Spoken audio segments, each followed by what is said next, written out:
What is happening, everybody? Welcome into a brand new episode of Phillitin Words. Anthony Sanfilippo is here. Where are you, Anthony? I'm in our media office. We're building a podcast studio. It's almost finished here. It's very Uh, nice. It looks good. and yeah, we're getting there. We're getting there. Just not completely set up yet, but at least we have the mic and the table, and figure we can. Why not just use it while I have it? I actually have a soundboard too, Bob. Like, Yeah. So you guys on your end keep getting more technical and more elevated in your setup, and I'm using a mic from 6 years ago that unplugs itself because I tapped the table too hard. So here we are, Monday morning, August 24th. Phillies win again in one of the more remarkable ways that you will see a baseball team win a game. They've won 9 in a row now. They're 15 games over 500. The Braves did win last night, so they sit 3 games out of the NL East, 2 games behind the Cubs for the top wild card spot. And this team's rolling right now. And they get on a plane and they go out west to Seattle, and they'll play the Angels after that. And they have an opportunity against 2 poor teams here this week to keep things going. And Anthony, I got to tell you, I was absolutely blown away by what we saw this weekend. Friday, Saturday, Sunday, all the different ways that they won baseball games, all the different ways it went down. Very impressive, and certainly yesterday improbable, crazy stuff right now. yesterday was what was really unfathomable about yesterday was that for 8 innings, it looked like they had no interest in being on that baseball field. And then all of a sudden in the 9th inning, it was, all right, let's go win this damn thing. And that's what they did. And it's funny because like I asked Schwarber after the game, and he didn't give a great answer, but I asked him after the game, I said, at what point are you sitting there in the 9th inning going, all right, we can do this? And he's like, well, you're never thinking you've lost. But, it really probably doesn't set in until Sosa's coming up to bat. Right? He said, at that point, I turned to Trey and said, watch him hit a grand slam here. Like that was kind of like, it was kind of like that was the moment where, they felt like, okay, maybe we can do this. Yeah. And it's going to get lost in the moment, but, obviously Harper's double to start the whole thing, 2-strike double. That's a big hit. Real Muto's 2-strike single. That's a big hit. And Justin Crawford's walk. Now, to be fair, Riley O'Brien was all over the place in that at bat. So wasn't that, it's not like he was a hard fought walk. But those 3 plate appearances are going to get lost in the shuffle because, Sosa gets the double, De La Cruz gets the hit, also with 2 strikes, and then Schwarber hits the home run. But those 3 at bats mattered more, almost as much, if not more, than everybody else. Yeah, it's funny you bring that up. I have a note here, and I think to me, obviously, De La Cruz and Schwarber and Sosa at the end there, that's what you'll always remember. But to me, like the momentum starts to build at that point. You could almost kind of feel it, like it was possible. But where you didn't really feel it, and you were still like, this game's over, is JT Realmuto in the box, down 1-2, fouling off a pitch, taking a pitch out of the strike zone, and then lacing the single up the middle. I mean, to me, that was the key at bat of the entire thing. It's not a good matchup. He hasn't been swinging the bat all that well. He's buried in the count. They don't have any momentum, and he bears down and does it. And those little things are obviously what allow, for the moments later in the inning to occur. It was really impressive. I said to you, and I think we all felt it, it looked like they already had a foot on the plane going to Seattle, and I couldn't really blame them. They've won 8 straight games. They've taken care of business in this series.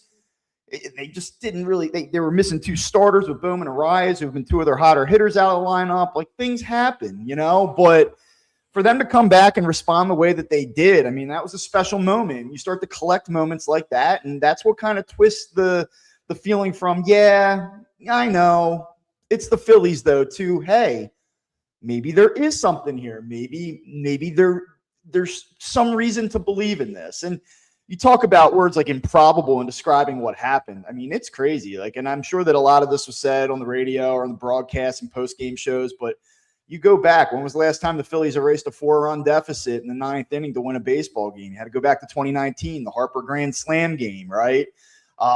It's like nuts. I mean, I have a whole list of things here that kind of put into context how improbable that win was yesterday. Like since 1894, the Phillies were 1,182 when entering their half of the ninth inning down by exactly 4 runs.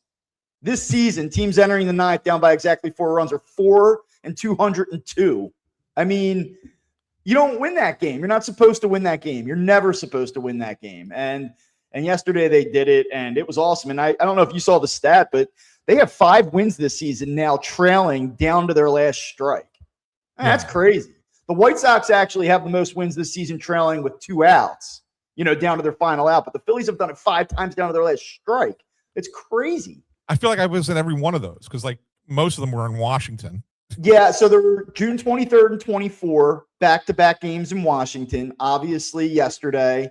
There was one, I believe, April 30th in San Francisco. And there was one other one mixed in there somewhere. Yeah, that was the doubleheader. That was the doubleheader, right? The Chase Sugar won both ends of the doubleheader. So I mean, it's been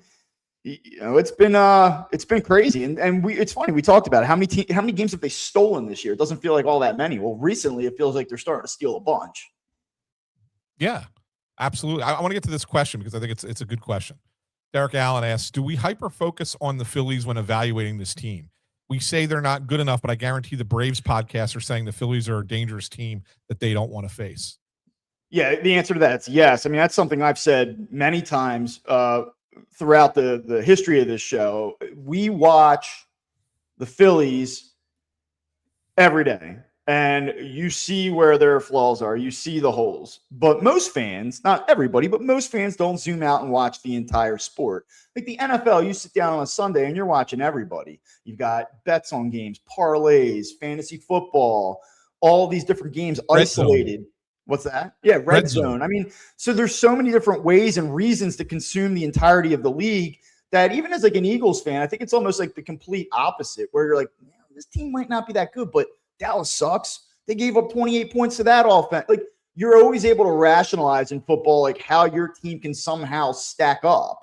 Whereas with baseball, I think it's the exact opposite because, the average fan that's really into the Phillies just does not have the capacity to consume the entire league. And so I think you absolutely do that. And that's one thing that I think is worth pointing out here. I don't believe in this team. I don't. Like, if you expect me to kind of like do the 180 today and tell you how I think they're going to win the National League East and win the pennant all of a sudden, like, I'm not there. Like, I just don't believe in this bullpen. I truly don't. And I think it's going to kill them. But am I perhaps overly pessimistic about this team's prospects in this moment? Like, maybe, and I don't even like, I think it's fun. I think it's awesome. This team looks great at the moment. Like, everyone should be excited. I'm not coming in trying to say don't be excited, but like, I personally, like, the last 9 games have been awesome. I'm just not all of a sudden going to flip my entire outlook about what's possible in October, though I will give you some reasons to believe later on in the show. Yeah, and I'm with you, Bob. And the reason I'm with you is, as great as they're playing right now, we shouldn't lose sight of the fact that they're playing mediocre baseball teams, right? I mean, and look, it's not easy to win. That's a product of this entire sport right now. It is, save for 4 or 5 teams. Yeah, and look, the Phillies right now have the 7th best record in baseball. So they are one of the better teams. They're one of the top teams in the sport. And so they're going to play a lot of games against teams that we consider mediocre. And I put this out there with the caveat that it's not easy to win 9 games in a row in baseball at any point, because even the worst teams win 60 games a year, right? Like, I mean, they're going to beat good teams from time to time. That's just how baseball works. But, I think that this offense is feasting on, mediocre pitching. Yeah. And in the playoffs, they're going to be getting top of the league type pitchers that they're going to be facing. Can they do the same thing at that time? Well, I think that's what you have to wonder. I think what's interesting, and it is certainly what you have to wonder, they have not faced elite level pitching for the most part in this stretch. But what you're going to have to do in October, because you presumably have elite level starting pitching, though we will talk about that in a little bit as well, It's, can you move a runner? Can you get the runner home from third with one out? Can you string together 3 singles? Like, teams that slug win in the playoffs. Despite what we all believe here, you need to have some slug in order to make a prolonged run in October. I mean, the numbers just bear that out. Like, you need to be a top 10 team typically, historically speaking, in recent history over the last 2 decades, to be a World Series winner. But what we've seen here in recent seasons with this particular team is its inability to cash with runners in scoring position, to move runners, to play well situationally. And what you're hoping that you see here, and I know you wrote a story about it, how all of a sudden the Phillies are kind of like a death by 1,000 cuts offense. I said to you yesterday, it's insane to me that this entire team's like turned into Tony Gwynn simultaneously. But like, that's kind of almost what does give you some hope, right? Like, well, maybe they can just do enough in terms of volume of getting guys on base that this is a different formula, a different path forward from an offensive perspective. But whether or not they can do that, obviously it remains to be seen. Yeah, no, that's the one thing that I say is why. I mean, you should be in on the Phillies. You should be invested. I'm not telling you not to be invested. I'm not telling you to, don't let your heart get trampled on, because that's part of being a fan. Like, you should be invested. Like, I wouldn't check out on this team just because they've had some playoff failures in the past. That this team can go on a run. I don't think they will, but they can. Like, I watched the Brewers-Braves game last night, right? And it wasn't a great pitching matchup. It was Tyler Mahle for the Braves, and who pitched? Drohan. Shane Drohan pitched for the Brewers. And I watched that game and I was like, neither of these teams impressed me. No, both of those offenses are yeah. See, the Brewers are kind of what the Phillies have been recently, though. They don't slug at all. They get everybody on base, lots of singles, lots of action. Like, that's their path forward. The Braves are supposed to be this like big thumping lineup that just imposes its will on you, and they really have not been that for a prolonged period. You look at their numbers, go take a look at their starting lineup and just check the OPSs and stuff. Like, there's names in that lineup, guys that are just like not quite doing what they're accustomed to doing. Yeah, I mean, so I said that to say, in a series, could the Phillies beat one of these teams? Could they beat both of these teams? 100% they could, but having the luxury of watching the Phillies 162 games and knowing how they fluctuate from being really good to being terrible, which they were terrible twice during this season, right? The 9-19 start, the terrible out of the All-Star break. Like, that is in them too. That's part of their DNA, just as much as what they're doing these last 9 games is part of their DNA. And so, yes, they could beat any of these teams. They could beat the Dodgers, but will they? And that's the great unknown. And that's why you should be invested to see if they ultimately can do that. I don't think that they will, but that doesn't mean that they can't. So, if I'm not mistaken, they had a 9-game winning streak last season, right? That occurred. Yes. Yeah. So, what they're doing right now, and I want to just kind of set this up. I mean, the last time that they won 10 straight was a part of an 11-game winning streak, which happened back in 2010. Last time that they swept 3 straight series, which they've now done, was September 13th to the 22nd in 2010. And they also did that in 2006, and they swept 4 straight series in 1991. So, like, what you're watching right now is not commonplace. This is not something that, I mean, there's been a lot of really good teams here in recent history, these Phillies teams, but this is not something that happens every year. Like, this is different. It's crazy right now what they're accomplishing. And like, I'm trying to breathe that in, and I'm trying to appreciate the moment here. Like, I said something back, and I'm kind of like grappling with myself a little bit in this moment about this team. Fans should believe. And it would be silly to just like watch a season and be like that guy out in the bleachers in Major League 2 that's like, they'll blow it in the playoffs. So it's like Randy Quaid, I think, is the character, Yes. And like, you don't want to be that guy. Like, you want to believe like, hey, like, they can do it. And you want to check the box scores and see what the Braves are doing last night. And, what are the Cubs and Diamondbacks and Padres doing? Like, that's the fun of it. And to not let yourself do that, you're cheating yourself as a fan.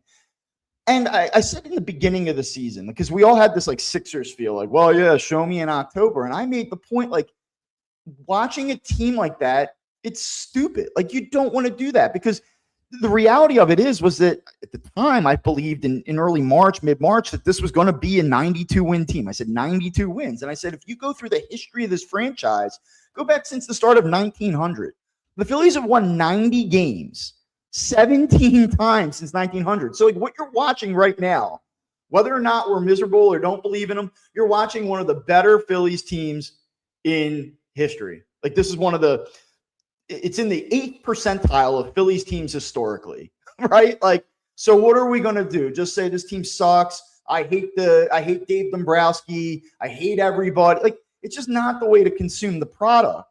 However, if you're coming on this show and you're asking me to tell you what I really think, doesn't mean I'm right. I mean, probably wrong, but I just don't believe that they're going to cut through up, 2 out of 3, whether it be the Braves, the Brewers, the Dodgers, and get like this team's going to be the one that gets there.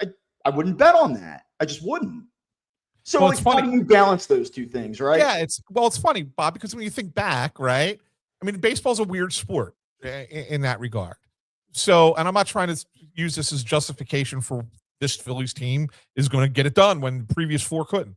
But when you look back to the greatest era of Phillies history, which was 07 to 11, the team that won the World Series may have been the weakest of the 5, arguably. Like you know what I'm saying? Like, maybe they're better than 07, maybe, but that's about it. I mean, the teams in 09, 10, and 11. Let me ask you this.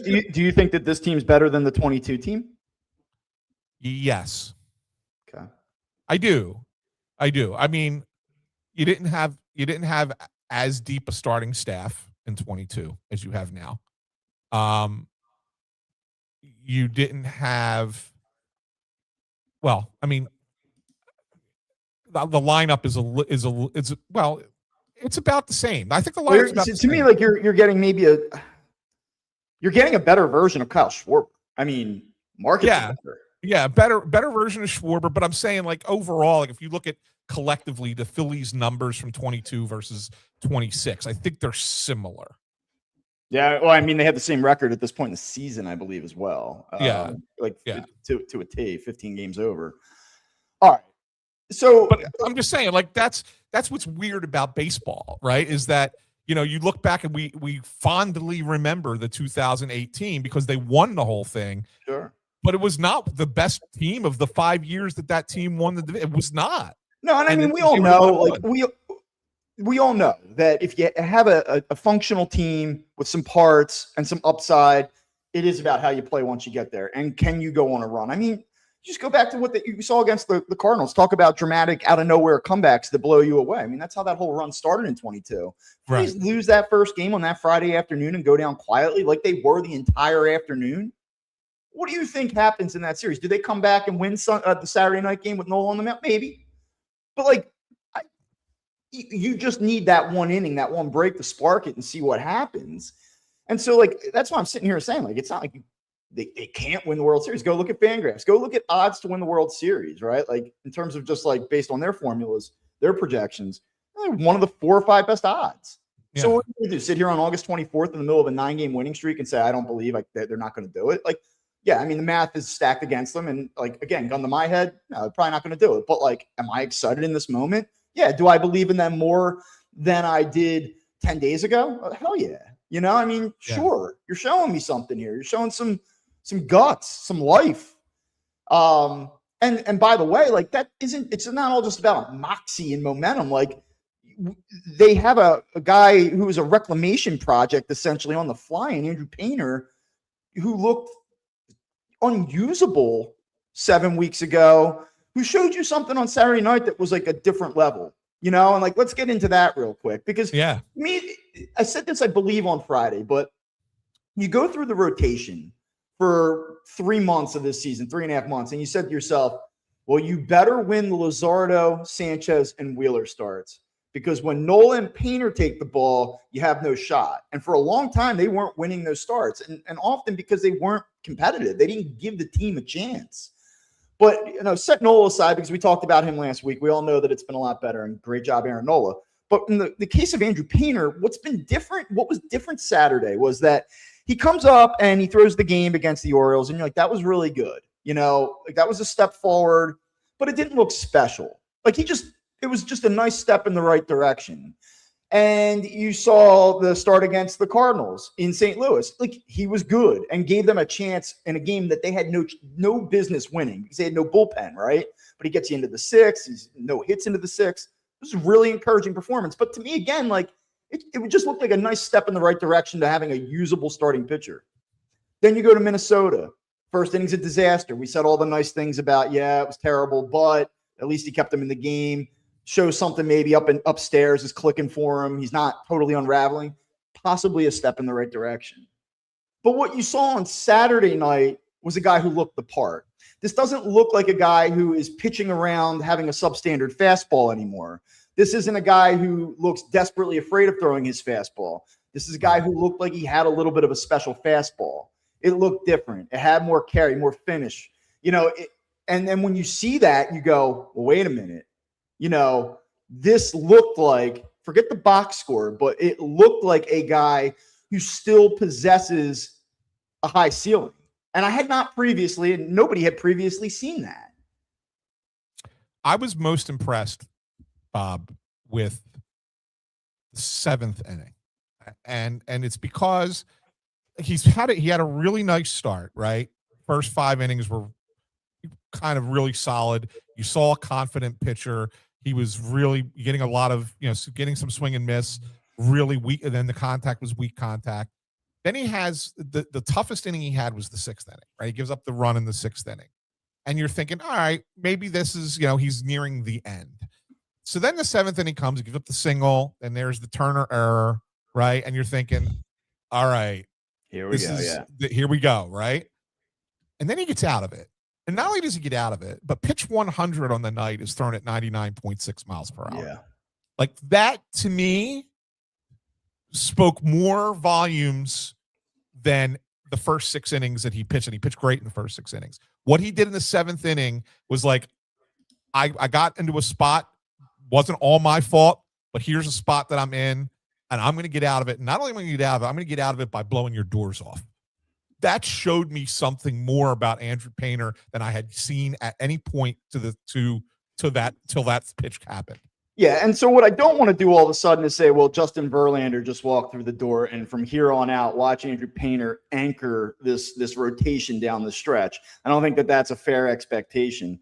But now, do I believe next time through that there's a pretty good chance that he's going to allow the Phillies to compete? Yes, and for this season, that's critically important. And oh, by the way, we talked about the looming ghost of Nestor Cortez hovering over Andrew Painter's face. He goes out and does that in a situation where it's an opportunity to send a message I can be this guy. But more important than that, and maybe what's going to be more important than Andrew Painter in 2026 is that you look at it and say, okay, this is a very young guy who threw 99 on his 100th pitch of the night. Maybe all of the physical tools are still there, because I think a lot of us, I know I did. I said, this is a guy that I'm not ready to write off and not say can't be a quality major league starter, but I'm not sure that we're seeing top of the rotation guy given the diminished fastball.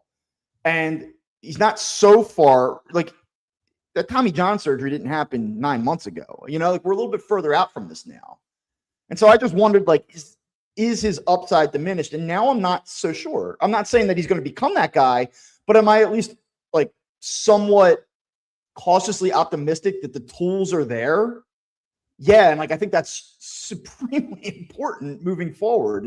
And that was what was exciting about it. And by the way, I will just tell you, I actually went back and watched the game in its entirety on Sunday morning. I was out at a friend's 40th birthday party on Saturday night, and I had my eye on the game, and I looked up, and it was the 3rd inning, and Jose Fermin came up, and he went 97 upstairs, foul tip, strike 3, and I said, ooh, that looked different, and then I'm watching the game, just kind of keeping tabs on it. I was like, wow, he must have been really good tonight. And when I went back and watched it yesterday morning, I was like, damn, this was better than I thought it was. Yeah. Now, you know, we've talked about Lance Brosdowski in the past. Guy does from Driveline, does some pitching analysis, and he has a newsletter that I highly recommend that if you can find it on Substack to subscribe to it. It's great. I was talking to a minor league pitching coach who you know very well, who said that Lance is, trust him. He's really good. He knows what he's talking about, etc. He did a whole thing on Painter after the Twins start. He didn't do a write-up after Saturday, but he did a whole write-up about Painter and his stuff. We talked about this on Friday about how the profile was really good, even though he had given up the 5 runs. A couple people were kind of making fun of the fact. They were like, "Oh, we're going to listen to some analytics nerd about a guy who picked," but the reality was it looked good. So Lance's newsletter came out this morning, and real quick sentence from it. Andrew Painter's fastball looked incredible in back-to-back starts. He's a top 40 arm the rest of the season. So when you think about that, top 40 in the game, that would mean 4 of the Phillies starters top 40. Okay. But top 40 starting pitcher in his mind for the rest of the season. I think based on what you saw the other night, if you said, and because it's not about the result, it's about the stuff. And like you go back to the Minnesota start, remember we talked about this on Tuesday. Like, hey, he graded out as having the best stuff of any starter that took the ball on Sunday, which is kind of hard to believe. Like he didn't generate a ton of whiffs, like, he wasn't particularly sharp early, but and then there was the story. What's the guy's name that is the NBC Sports Philly reporter? Not Jim, obviously. Cole. Cole Weintraub. Yeah, he had a tweet prior to the game on Saturday. It was like, I talked to Andrew Painter after the start against Minnesota. He was super optimistic and excited about his fastball. He really thinks it's coming. And then obviously that translated perfectly on Saturday. And so you start to hear all these things. And you talk to, people like Lance, and it's a great newsletter. You maybe subscribe to it. I think after the 10th time you told me to do it, I finally did. And then you see all of this and you go, well, it's not just me overreacting to, maybe it is. Like maybe we're all getting carried away, but like it's not without foundation. Like there is data to support this optimism. It's not just like, well, I feel it in my gut, like it goes beyond the eye test. So maybe there's something there. And that changes the math on the Phillies trying to cut down the Braves. It probably changes their ability to stack up with a better team in the postseason, whether he becomes the 4th starter, whether he becomes a guy that's able to take away multiple innings in a playoff series out of the bullpen, which is still a very tough ask for somebody to do on the fly. But the one thing to keep in mind, Bob, is he's kind of sort of done it already. If you recall earlier this season, we had a couple of starts where they but coming in because you had a migraine against the Diamondbacks in the middle of April. But they also had a couple where he had an opener, and then he came into the game because he was struggling, and they were like, all right, well, let's do an opener and have him come in at a different part of the lineup as opposed to the top of the lineup, right? And so what I mean by that is that's not conducive to say, oh, well, he can easily transition to the bullpen, but he can get himself ready at a different time period. Doesn't have to be the full 30 minutes before a game, right? Well, the thing is, if let's just say, let's extend that, it becomes a top 60 arm the rest of the way.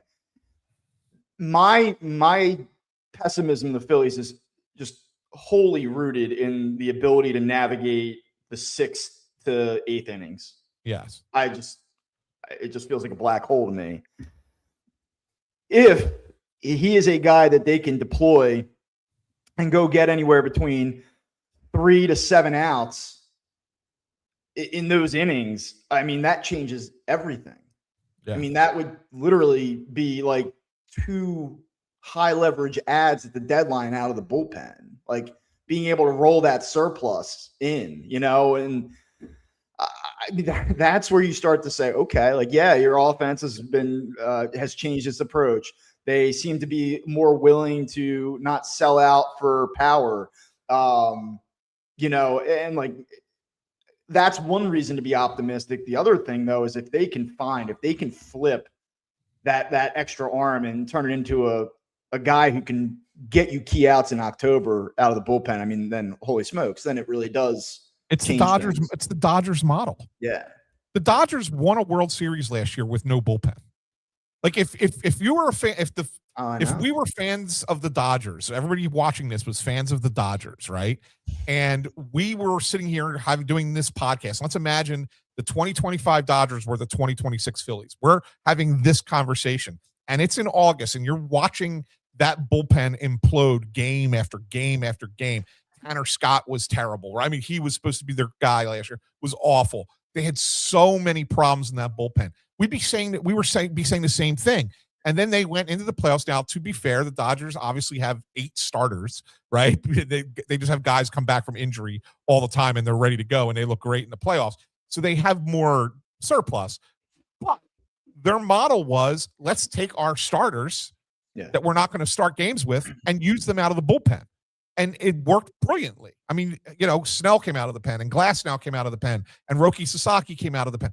Those were the guys that did it. And then obviously in game 7, Yamamoto comes out of the pen, right? So that was what the model was a year ago. And maybe the Phillies look at it and go, in a sense, we could do some of that this time around. Yeah. Well, they would luck into that because you can't send Andrew Painter down and then say, this was our plan all along. Like the Phillies internally may have had much more optimism about Andrew Painter's immediate future than me or any of us, but there's no way that they thought that he was coming back and giving you that on August 22nd. I don't believe that. I refuse to believe that. So if that happens to fall into their lap, then great. I hope that they're able to take it and run with it. Since we're talking about the Dodgers, number one, they just swept the Pirates. They got into 80 wins faster this season than they did in either of the 2 years that they won the World Series here recently. This is a really good team. But if you're looking for some hope on the Dodgers thing, and also, by the way, as you said, guys are hurt. They're probably going to get 19 starting pitchers back. It's going to be a different team in October. They have the pedigree. They've been there before. Like, I would take the Dodgers to win the World Series right now, obviously. But since the All-Star break, Phillies have outscored the Dodgers. Same amount of games. They're both 19 and 15, 34 games. Phillies have outscored the Dodgers 175 to 147. Phillies plus 37 run differential, plus 2 for the Dodgers. Batting average 264 to 249. On base percentage 343 to 311. They're out slugging them 422 to 406. OPS 765 to 718. By the way, Phillies staff ERA 376 to 399. Phillies have been same record, but inside the numbers, markedly better than the Los Angeles Dodgers for the last 34 games. Does that mean anything come October?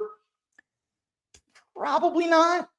But if you're going into this saying to yourself, there's no shot, no chance. And who knows if they even get the Dodgers, right? But like just to say, because that's what this is all about. Nobody believes in the Phillies because of the Dodgers, not because of the Braves or the Brewers, but because of the Dodgers.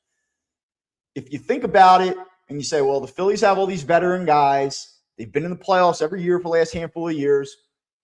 They fell short last year against them, but they didn't get their doors blown off. A lot of it was, I felt, self-inflicted by the Phillies.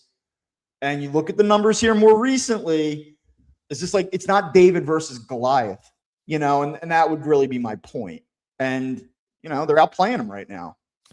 Yeah, I mean, look, regular season to me never translates to postseason. We've seen it many times in the past where one team is markedly better in the regular season and then they lose to the team in the postseason, right? So ultimately it doesn't really matter, but what it is a sign of, and again, this goes back to what we were saying earlier when you talk about when we had that question from Derek Allen, it goes to show that even a team like the Dodgers, who are easily the favorites still to win the World Series and would be the team that I would pick. I picked in the beginning of the year. I would have picked them at the All-Star break, and I would still pick them today to win the World Series. But even a team like that goes through struggles during the course of a baseball season. And could they potentially have a struggle like this in a 5-game series or a 7-game series? Yeah, it could happen to anybody. Nobody is infallible, right? The Dodgers could have the same problem that the Phillies have had. So, I look at it and say, yes, they can beat any team. I believe that the Phillies can beat any team. Will I predict them to go there? No. But can they do it? Yes. Let's start with this. Okay, so obviously the Braves lose 2 out of 3 over the weekend. They do win last night. They're holding a 3-game lead over the Phillies right now. We know that they play each other 7 times next month. So there's a lot of different things that can happen here. I want to know from you right now, if you had to place a wager on the winner of the National League East, would you take the Braves at -330, or would you take the Phillies at +240? I'm taking the Phillies. Okay. Now you're taking the Phillies presumably because of the value in the Phillies here. Well, yeah, I mean, presumably because of the value, of course. I mean, can I just do a quick follow-up? Yeah. Let's just say, for the sake of argument, that these two teams had even odds to win the National League East right now. Yeah. Which team would you take? The Phillies. Wow. And I'd say that, I can't believe I'm saying that because, we said this before 2 weeks ago. The Braves weren't even in the conversation. Catching them wasn't even in the conversation. I think, can I just say, like, wild card, but can I just say, like, I want to do that too. I would take the Phillies with the +240, no doubt. But head up, like, there's part of me that's like, they are going to win the division, aren't they? But here's the problem. Remember, you go back to the Minnesota series. I just ripped them apart. I was like, this team sucks. I hate these guys. Like, and also they're not worth getting upset about. And then what do you think is going to happen this weekend? So they're going to sweep the Twins. And you said, I agree. And part of that was because I felt like that they were right at the brink. Like, and this team is very good when they have their backs against the wall, unless it's October. But when they have their backs against the wall, they're very good at responding. And I said, and for that reason, this team is pure chaos. They're probably about to heat up. Now that I let myself feel like, maybe they can do it. Isn't this the series where they go out to Seattle? And Seattle, by the way, like, odds makers loved the Mariners, like, up until about 3.5 weeks ago, but they just keep losing and losing and losing. They were terrible this weekend. And I know that the AL West is an absolute smoldering dumpster fire, like hot trash truck juice bad. They stink. All those teams absolutely suck, but they're still in it, and they can pitch a little bit. God, they don't hit. But, like, is this not the road trip where the Phillies, they get their football jerseys on and they go out west and they just fall asleep out there and lose 2 out of 3? And then on Friday, I'll keep going. On Friday, we go, well, that's going to happen. You're going to cool off. But then the Braves are going to figure it out. The Braves have been cool. Like, are the Phillies good enough to just stay blazing hot through a very challenging September schedule and also cut down 3 more games on the Braves while doing it? Like, I think that they stay hot on this road. I'll tell you the series that I think could be that series that you just talked about. I don't think it's going to be the Seattle series, nor do I think it's going to be the Angels. Although, I mean, the Angels are so bad. It's so hard to sit there. But, like, they could conceivably go into that series and kind of take their foot off the gas a little bit and trip up once against that Angels team. I think it's the Arizona series. They don't play well out there. The Diamondbacks are fighting for their playoff lives. Like, that could be the series that the Phillies have a little bit of a slip up, right? And that's the one that I think on this trip, like, they're on a 9-game trip here, Bob. And, like, I look at it and I say, I feel the Phillies are going to go 6-3 on this 9-game series. And I think that they're going to lose 2 of those 3 games to the Diamondbacks. Wow. So you have a 5-1 week coming up right now. I do. I think that they keep this going a little bit. Man. I do. And then I think it slips up at the end of the trip. Okay. I mean, look, I don't know. It's been 40 minutes. We've said a lot of nice things about this team. Can I default back to where I want to be right now? Here which Chris calls the Negadelphia segment. Yes. Can we get there? I've been waiting. I just say this. I woke up this morning, Phillies -122 over the Mariners. I said, okay, that looks about right. Now I'm looking at it. Phillies -109 against the Mariners. Logan Gilbert, decent arm on the mound tonight. Can Zach Wheeler, like, reemerge for me here this evening? Like, this is – so what I don't want to do is act like it's the NFL and every game's massive. But, like, if you want to believe in a division and a playoff run, like, I'm going to need Zach Wheeler to, like, reappear this evening. Yeah. Will the real Zach Wheeler please stand up? Yeah. You No, know? I think he does. I think he does because the Mariners can't hit. Would you rather the Phillies win 8-7 tonight and Wheeler gives you another one of these like starts, or would you rather lose 2-1 and Wheeler blows their doors off? No, yeah. Well, would I rather? I would. Yeah. I would rather. Well, I'd rather be impressed by Zach Wheeler. Yeah, I would too. Right. But I think you can get a little bit of both. I don't think that they're going to score a lot of runs on Logan Gilbert. Logan Gilbert's a good pitcher. The over under tonight is 6.5. I mean, yeah, I think that tonight is kind of. But I do think the Phillies look, Bob. They've scored 4 runs in 24 of the last 26 games. Like, I mean, like 4+ runs in 24 of 26. I don't sit there and go, okay, they're just going to be over. Like they're going to get shut down. I think they could score a few runs. I think they might have to scratch and claw a little bit, but I could see this being a 4-2 Phillies win tonight. Like that's the kind of game I'm looking at. Yeah. Tonight. I'll tell you what, if they go 5-1 over the next 6 games, regardless, I mean, certainly Arizona's in the rearview mirror and right there and all that. And that's an important series. And it would be no good to go in there and lose 2 out of 3. But I mean, even if that's what happens and the Phillies come back 6-3 on the homestand, or on this road trip, I mean, that'd be great. If you asked me what would you deem acceptable, I would have said 5-4. Well, what you can't have is go 3-6. No, I would deem 5-4 acceptable too. I just think that when you're going this well, like you don't just suddenly not go well. Yeah. Like, you know what I'm saying? Like there's usually a slower decline back to the norm when you're this hot. So I think that they could go 6-3. Look, you come back from this road trip and you got to play the Braves. I mean, part of this for me is like also not that I have this like, I mean, you go head to head. Like actually, if you pull up all of the head up stats, Phillies Mariners, I mean, they beat them everywhere. Like, yeah. There's not one thing that the Mariners, maybe defense. I'll just say pitching and hitting. There's not like one thing the Mariners do better than the Phillies. So you're like, this team is absolutely better. There's like no question. I think they're like 22 games better than the Mariners since May 1st. It's like crazy. But I don't know. Old team, long flight, probably a couple brewskis on the way out there. Like I'm just curious to see how they respond this evening. Yeah. Yeah, I'm with you, but I think that this is a team that's ripe for the pick. Just feeling it. Yeah, okay. I'm in. I just do. You know what this team reminds me of, Bob? Like, go back and look. And they didn't have a 9-game winning streak, but they had a run in August of 23 to get to the same record they are right now. And it was like, I think they went like 8-2 in 10 games or whatever like that. And he started to hit the ball a lot. And you really started to get that's, if you remember, that's when we started to get the feeling that, okay, 22 wasn't a fluke, right? I mean, they were just over 500 or like maybe 8 games over 500 for much of the year. But they could never really break it out.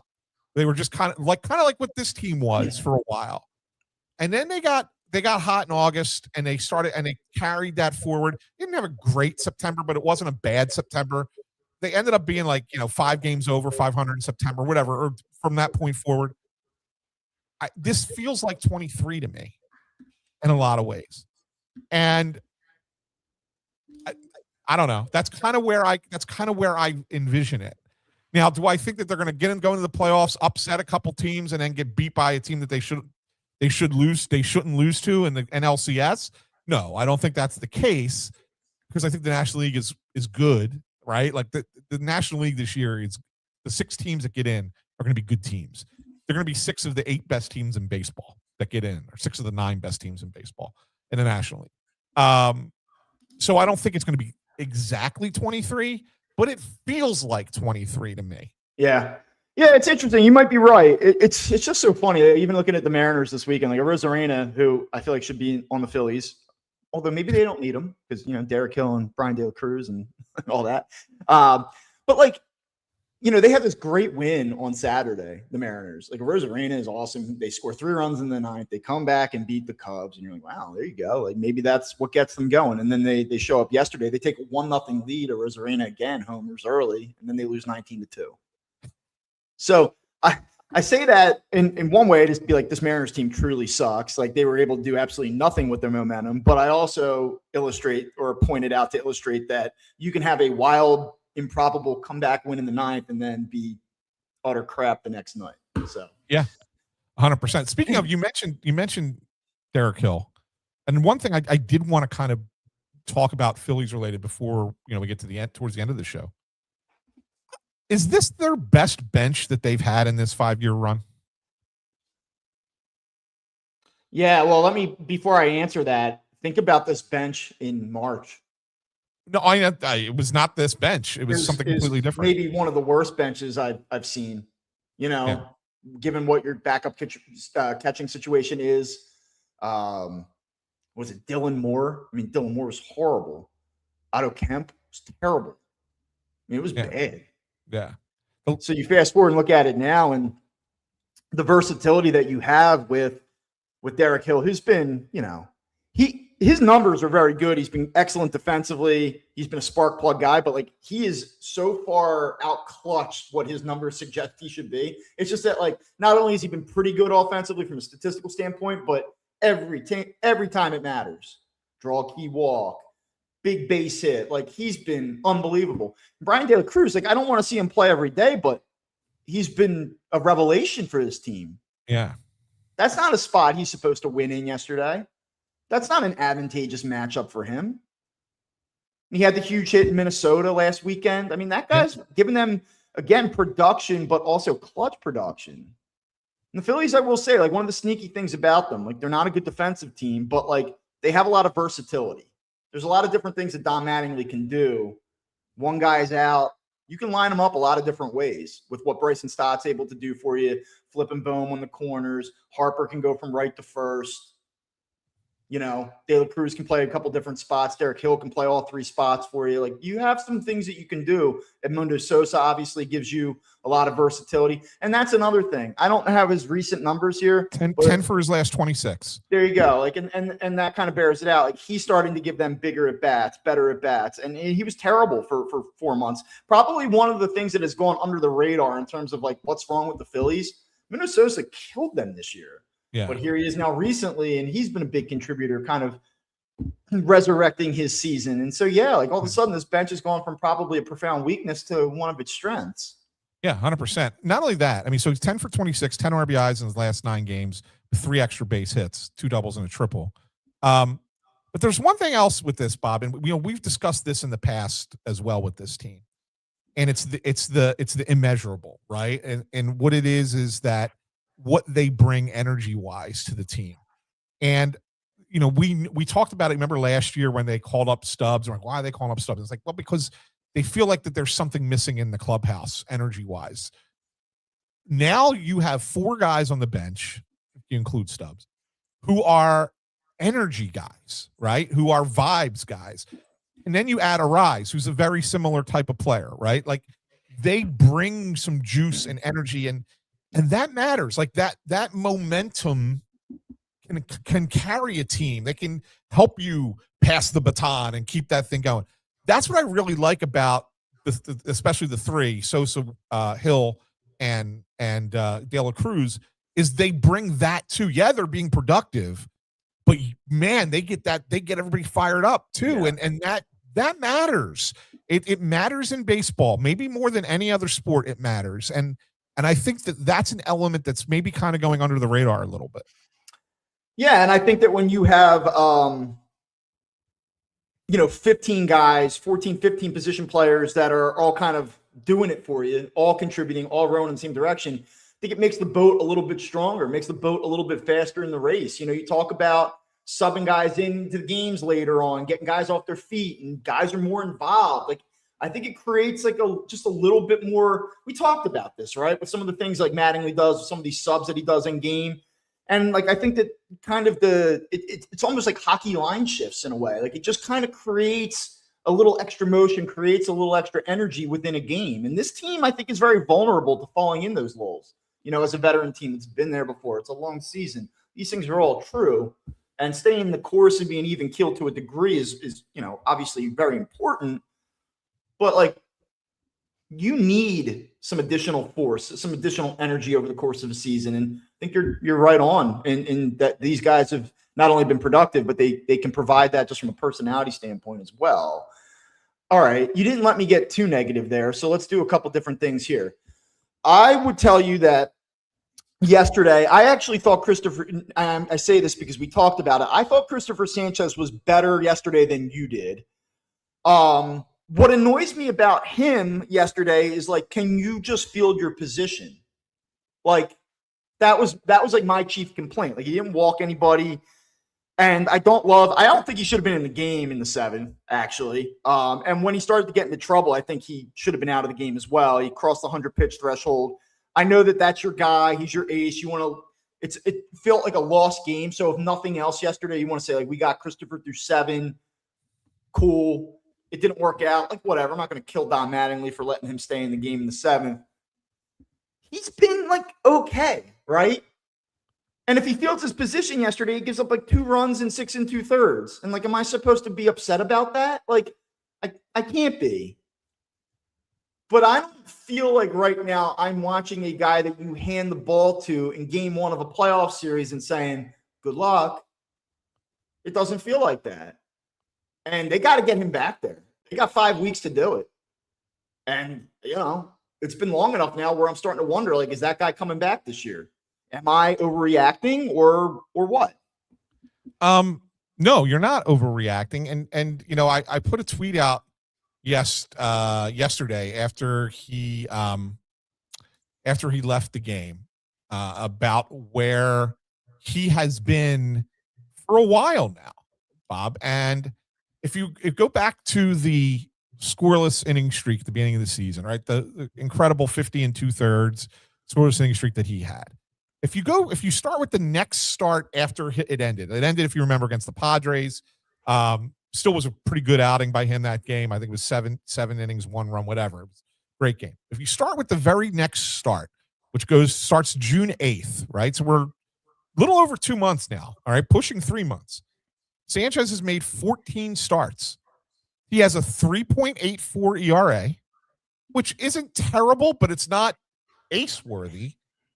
But the more disturbing number to me is in 82 innings, 1.415 WHIP, and he's allowed 11 home runs in 82 innings. Those are things that are not typical Christopher Sanchez. Again, not bad, not like, oh my God, why is this guy in the rotation? But is that the guy you want going game 1 in the playoffs if he's pitching like that? Look, there's still time for him to fix this, and he can have his next 5 starts. He can go back to being awesome. And then it's like, see, that's the guy we thought he was going to be all along. That was just a stretch of games where he struggled. Okay, no problem. Fine. And that could be the case. But if we're starting the playoffs on August 24th, and I'm asked, Anthony, who would you have as your game 1 starter? It would be Jesus Luzardo right now.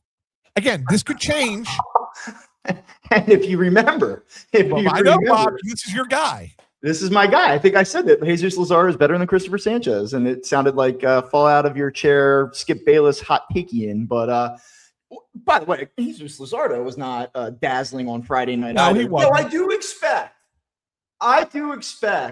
that they are going to rule the play that was a stop throwing error also to be a fielding error. I believe that that's going to go to 2 earned runs sometime this week.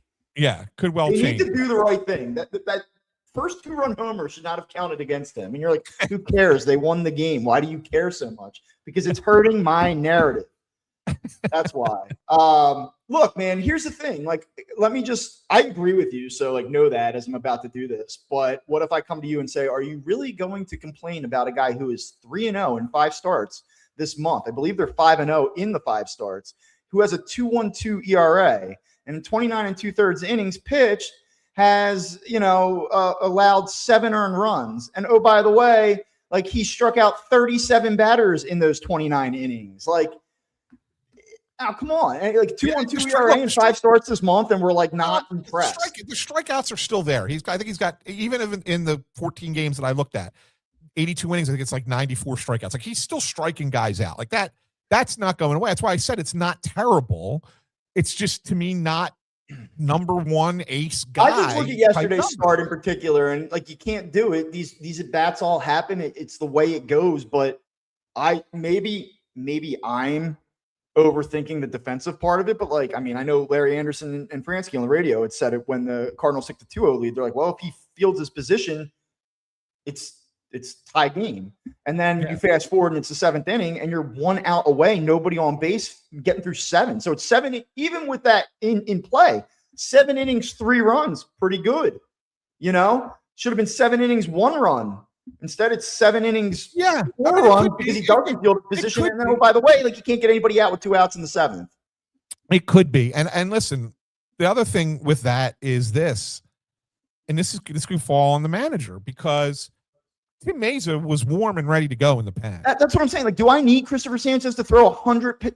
Was it about just giving him something to feel good about, or do I need Christopher Sanchez to throw 102 pitches down 3-0 in a game yesterday? So you had Mesa ready, and JJ Weatherholt's coming up the bat, and I'm sitting there saying, all right, well, obviously Mesa's for Weatherholt. I mean, like as he's warming up, that's where I'm looking.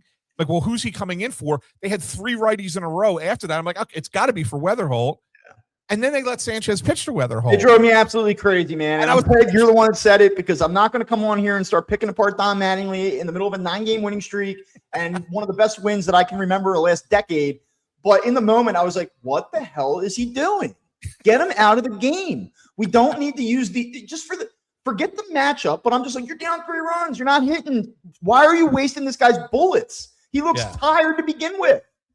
Yeah, I'm with you. Thank you. Yeah, I mean, Thank you for opening that door for me. Oh no, but maybe so maybe you're right. Maybe I'm being a little too hard on him. And in that case, you know, if you look at it from that perspective and say it was a better start than it appeared, than the numbers make it out to appear. Okay, fine. Yeah, but I felt like he was like all right. And the thing that I was encouraged about was that I didn't see a million walks. You know what I mean? Like I was like, okay, you know, we're in the zone a little bit more here. He's running deeper counts, I know, but I thought that maybe that was a step in the right direction. He's getting hit. Yeah. That's the thing. 92 hits in 82 innings, the last 82 innings. That's just not typical. And some decent contact mixed in there too. Yeah. All right. I have to do this. I'm sorry. I know where you're going. So you're going right to shortstop. There's this magical team meeting on July 26th, and all the Phillies realized that they all could hit if they just tried to do less and pass the baton. Well, everyone got the message except for one guy, and it's the shortstop. Okay, here you go. Let's start with some nice things. I believe I didn't write it down. I think I looked earlier. Since the All-Star break, I think he's hitting like 273. Okay, that's fine. In 23 games in July, Trey Turner hit 287 with a 333 on-base percentage and a 564 slug. It's basically a 900 OPS. He was very good in the month of July. We sat here and said, hey, you know, in 23 he stunk and he turned it around, and maybe that's what he's going to do here again. Well, you know, you fast forward to this month, he's hitting 231. He's been especially awful lately. He actually started the month okay, but he's hitting 231, 307 on-base percentage with 321 slug. It's a 627 OPS. His last 10 games, he's hitting 211 with a 597 OPS. Okay, so in the midst of this Phillies resurgence offensively, their number 2 hole hitter has been absolutely terrible. It's not just that the stats are bad, and it's not just that he's bad defensively. It's that when he gets hits, they don't matter. And one of the most overlooked things that happened yesterday is not just that Kyle Schwarber hit the home run, it's that he had to hit the home run. Because if he simply just trotted down to first base, they weren't going to win the game in the 9th. And I don't even think that the guy would have moved the runner in the 10th to get the run across in extra innings. Kyle Schwarber, hit that home run as the shot clock expired, in my opinion, yesterday. And that's what was the true brilliance of the moment. Listen to this. This season, with runners in scoring position, Trey Turner is hitting 218 with a 624 OPS. He has a 689 OPS with anybody on base at all. With runners on second and third, he's 1 for 16. With the bases loaded, he's 0 for 7. With 2 outs and runners in scoring position, he's 9 for 53, which is a 184 average. Anything deemed late and close by Baseball Reference, he's 13 for 61. That's 213. Any game that's within 1 run while he's at the plate, he's hitting 224. Anything deemed high leverage by Baseball Reference this season, he's 10 for 63. And high leverage doesn't just mean late and close. That means any at bat that can have a drastic impact on the overall win probability. That can happen in the second inning. So anytime the at bat truly can flip the game probability, he's 10 for 63. That's 159 with a 462 on OPS. 462 OPS in 72 plate appearances. That like literally accounts for like 1/9 of his entire plate appearances over the course of a season. This guy stinks. Glad you got that off your chest. Glad you got that off your chest. Look, there is no doubt that he has had any production he has had this year has seemed empty. It seemed empty. It seemed to come at times when it wasn't a big moment. Like I can't tell you when was Trey's last big moment. Right? Like I mean, he's had games where he's had 3-4 hits, right? I mean, whatever. Like I mean, he's got 17 home runs, right? I mean, he's driven in some runs. Like there have been things, but none of them just stick out to you because it just doesn't seem like it was part of something important. Now you realize that we didn't have to do this. I did not have to do this today, but I'm doing this for Trey Turner. Yeah. I'm doing this for him. This is the thing that's going to get him going, right? Like I'm trying to reverse jinx this thing into existence. Because you do that well. I do it well. And it's time, Trey. You know, like he doesn't I know, like he doesn't stink. Like he doesn't like in an all-encompassing way stink. He's super talented and he tries hard and he is hitting the batting cage after games until his hands are bleeding. And like he wants to be better and like all those things. We all know. But my God, like, come on. Yeah. I hear you. I hear you. And so I asked this question. Mike McGarry from the Atlantic City Press filled in on Philly Stoplight for Tim yesterday because Tim was flying to Seattle. And so I asked Mike McGarry, I said, would you consider not batting Trey Turner second? And if so, what would you do differently? And he wasn't ready to make the change. And I get why you're not. You're like winning 9 in a row. Offense is clicking right now. Why would you change anything? I get it. And what do you really do? And what are the options? Like who would you potentially put in that spot? Really, there's only 2 guys. One of them's Alec Boehm, the way he's hitting. But then do you take him out of the position where he's done really well, where he's driving in runs in that 5 spot? The other is Bryson Stott, which would make some sense. Who, by the way, is slowing down a little bit here. Yeah. A couple decent swings yesterday, but he's slowing down a little bit. I think he's like 2 for his last 18. But do you want to go 4 lefties in a row? No. Right? You don't want to do that. So really, there may not be an answer. You know what I would do, Bob, in all honesty? I would ask Harper to bat second. Go Schwarber Harper. Put Turner third. Schwarber, Harper, Turner, and then Arise. Yeah. Schwarber. Okay. My only concern with this isn't the whole thing now that Bryce Harper feels so comfortable with Luis Arise hitting behind him and look at how good he's been. Does Bryce Harper trust Trey Turner? Well, it doesn't matter because what I think ends up happening there is you've seen teams walk Kyle Schwarber. Cardinals walked Kyle Schwarber in the midst of an 0 for 4 the other night. I think it was Friday, right? He had a bad game. It was 0 for 4 and they intentionally walked him to get to Trey Turner. Teams will not pitch to Bryce Harper. And Harper will continue to get on base to pitch to Trey Turner. And if Turner, well, I hate the idea of guys on base for Trey. Like, look, I mean, as I just said, Trey Turner has been absolutely dismal in situations of leverage and with runners in scoring position, and 2 outs. He's horrible. So in that way, I don't want it at all. But I will give you the flip side of it. Yes, now you got to come after Schwarber a little bit more. Maybe the give here is that you're putting a weak spot with runners in scoring position, which I also understand. Small sample size in the grand scheme of things, and you can flip those numbers in 2 weeks.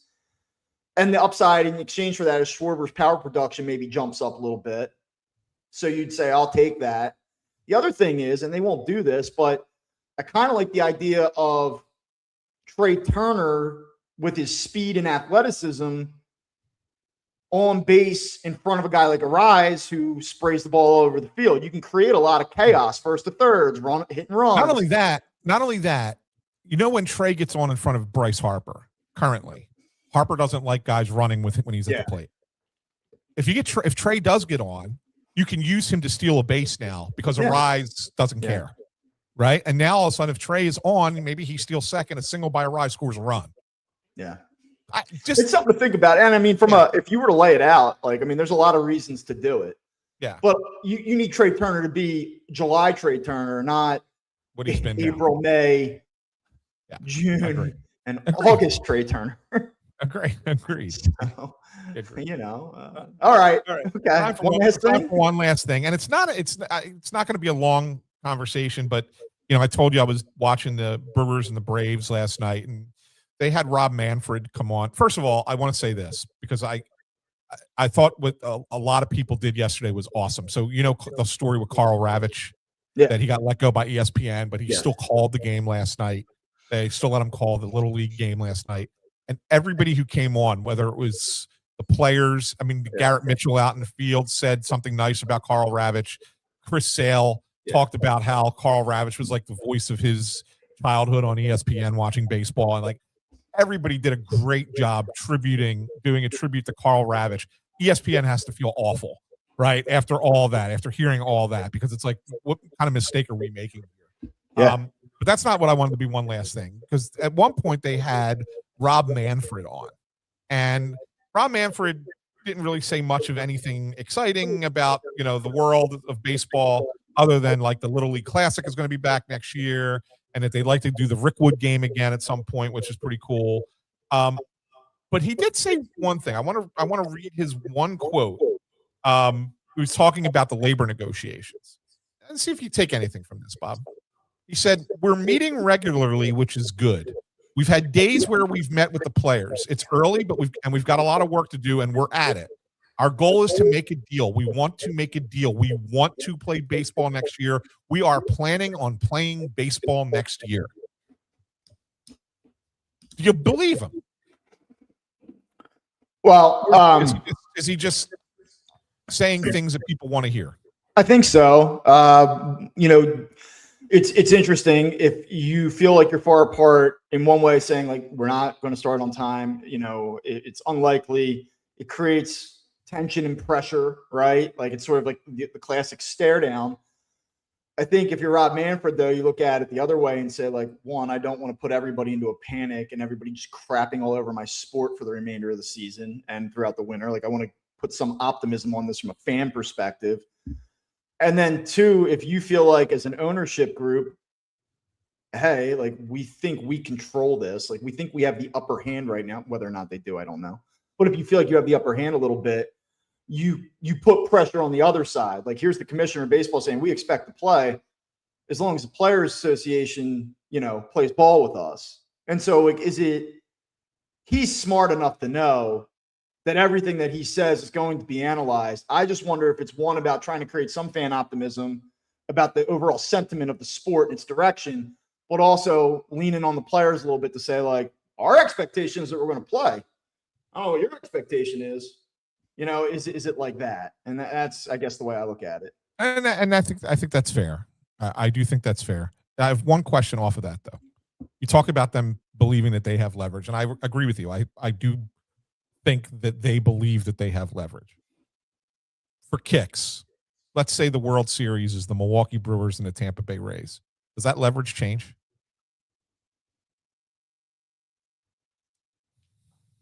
Interesting. Yeah.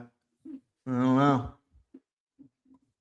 Right? I mean, two small money, small market teams playing for the championship. Yeah. Does that change the dynamic? Could. See, I think it would. I think at that point it would be like you cannot cry that there is a gap between the haves and the have-nots in the sport. You cannot, because if you have two teams that are have-nots, go to the World Series, it changes everything. But then, like, you look at it in the same breath, and I say, like, well, the year prior, the Blue Jays spent a lot of money, and the Dodgers are the Dodgers. So, like, which one matters more? Like, yes, so I agree. I do agree with you. Like, I agree that it probably does change the leverage to a degree, but like, anything's possible. Like Leicester City won the Premier League a few years ago. It was like one of the more improbable. Right. Look at me going into my soccer bag here. But it was like this improbable out of nowhere, one of the longest shots in professional sports modern history in terms of where they're at the beginning of the season to winning it all. And then they faded away again. Like, just because it happens doesn't mean that it's like what's consistently going to occur either.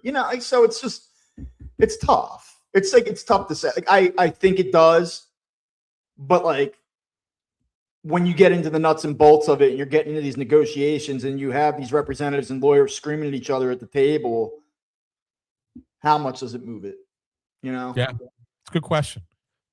I think it changes it. I do. Nobody would want to watch that World Series. Probably the lowest rated World Series in history. But I do think it would change the dynamic. How do you even sell that World Series? Yeah, it would change. It would change the dynamic for sure. Oh, God. But anyway, good conversation today. Yeah. Good episode. Thanks to everyone for tuning in to Phightin Words. Happy birthday to our friend Kyle Seiler, who checks in all the time. Yeah, happy birthday, today's his birthday. He's looking for a 10th win out of the Phillies. 10th. Do they get it? That'd be a great. Yes, I think they do. They get it. And so, give me your official prediction for this series. 2 out of 3. All right, you talked me into it. I'll say 2 out of 3, but I was going to come on and say lose 2 out of 3. So they're going to win 2 out of 3. So anyway, thanks for tuning in. Don't forget you can subscribe to Phightin Words on Apple Podcasts, Spotify, Amazon Music, Pandora, wherever you get your podcast. Best place right here, YouTube. Click that thumbs up, ring the bell. If you're on mobile, hit that hype button. Let everybody know we're here.